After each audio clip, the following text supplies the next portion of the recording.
লবণটা ভেজে হচ্ছে পাট শাকটা দিচ্ছি। এই পাট শাকটা কিন্তু অনেক ঝরঝরে হয়, পাতা পাতা থাকে না, লবণটা ভাজার ফলে।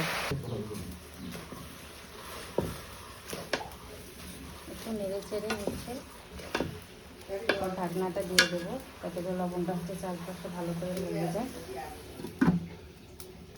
আর দিয়ে দেবো হচ্ছে একটু শশা ছেলে দিচ্ছে আজকে, শশা দিয়ে হচ্ছে মসুরের ডাল আলু একসঙ্গে হচ্ছে ঘাঁটি করব। রসুন দিয়ে হচ্ছে শাকটা পেঁয়াজও দিয়ে দিলাম। আমার শাকের মধ্যে পেঁয়াজটা ভালো লাগে খেতে।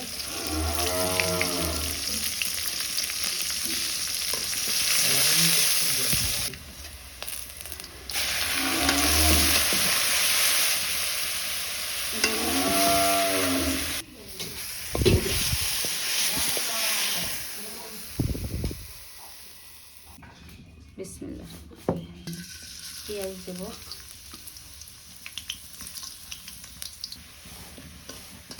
এখানে পাঁচ মশলা দিয়ে দিলাম।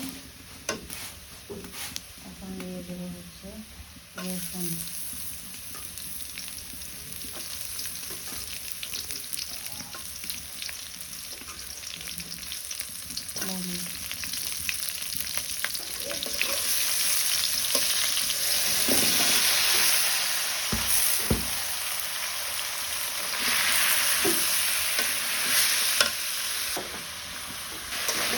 ভেজে নেওয়ার পর এখন হচ্ছে আমি পানি দিয়ে দেবো। পানিটা দিয়ে হচ্ছে সিদ্ধ করে এরপর হচ্ছে ভেজে নেবো।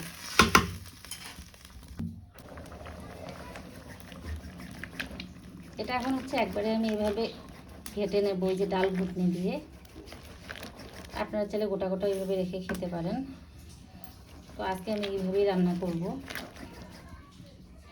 একটু ডাল মশলা গুঁড়ো দিয়ে দিলাম, জিরা ডাল মশলা গুঁড়ো একসঙ্গে করে রেখেছিলাম। এরকম হচ্ছে আমি এটা এখন ঘনই রেখে দেবো।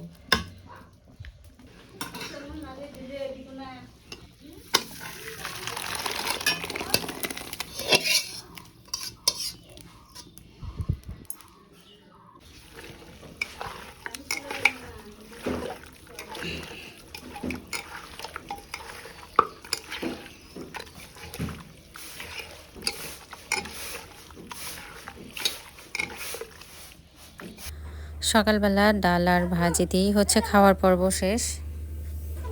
গড়াই মাছ এই যে পুকুরে ছেড়ে দিব এখন। পুকুরে